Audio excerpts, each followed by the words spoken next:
বাংলাদেশ জাতীয় ক্রিকেট দল ঘোষণা হয়েছে এশিয়া কাপের জন্য এবং একই সাথে নেদারল্যান্ডসের বিপক্ষে বাংলাদেশ যে হোম সিরিজ খেলবে সেটার জন্য।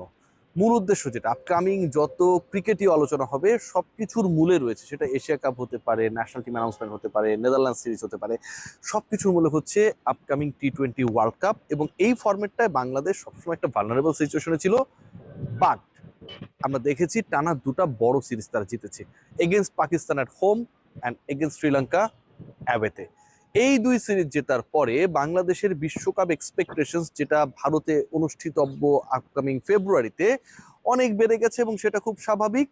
সেই এক্সপেকটেশনস এবং সেই এক্সপেকটেশনসের ফুলফিলমেন্টের সাথে জড়িয়ে পড়েছে আমাদের আপকামিং বিপিএল।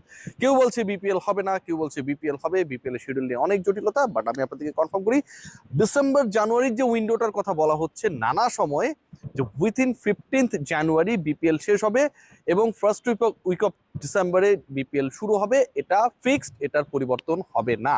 বিপিএল মানে টি-20-র যে টুর্নামেন্টটা হবে সেটা যদি টি-20 বিশ্বকাপের পরে হয় তাহলে তো এই টুর্নামেন্ট আয়োজন করারই কোনো দরকার নেই। তো বাংলাদেশ ক্রিকেট বোর্ড খুব ভালোভাবেই জানে, যেহেতু বিপিএল এর আগে ইলেকশন হয়ে যাবে, যেভাবেই হোক বিপিএল করাটা নতুন বাংলাদেশ ক্রিকেট বোর্ডের কমিটির জন্য বড় চ্যালেঞ্জ এবং সেটা তাদেরকে করতে হবে। এখন কথা যেটা, বিপিএল কে কেন্দ্র করে যত আলোচনা হয়েছে সেই আলোচনায় টিমস নিয়ে আলোচনা হয়েছে এবং একই সাথে অর্গানাইজেশনস কারা হবে সেই আলোচনাটা হয়েছে, খুব স্বাভাবিক। বাংলাদেশ ক্রিকেট বোর্ড এই টিমসের আলোচনা করতে গিয়ে ক্রিকেট বোর্ডের ভেতর থেকে কিছু নিউজ লিক হয়েছে, আপনারা সবাই জানেন।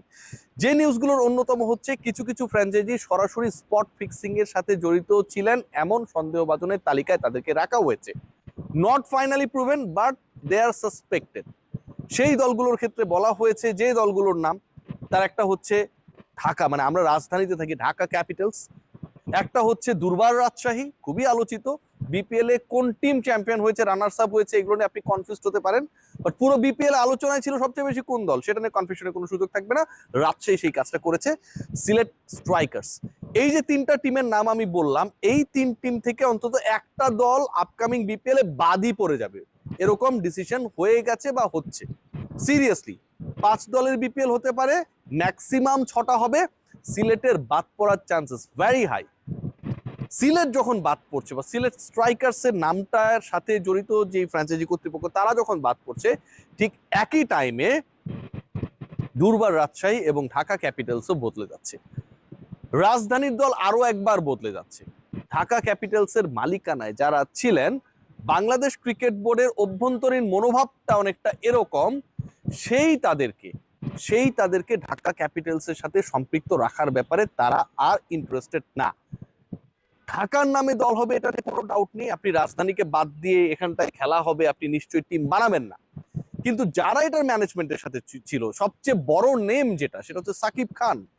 সেই সাকিব খানের দল বা সাকিব খানের যে ওনারশিপের দল, সেই দলটাকে আর আমরা দেখছি না আপকামিং বিপিএল এ। There is a big possibility 99% assurance দেওয়া যেতে পারে। একই সাথে দুর্বার রাজশাহীর ফ্র্যাঞ্চাইজিতেও একটা পরিবর্তন আসছে বলে আভাস রয়েছে।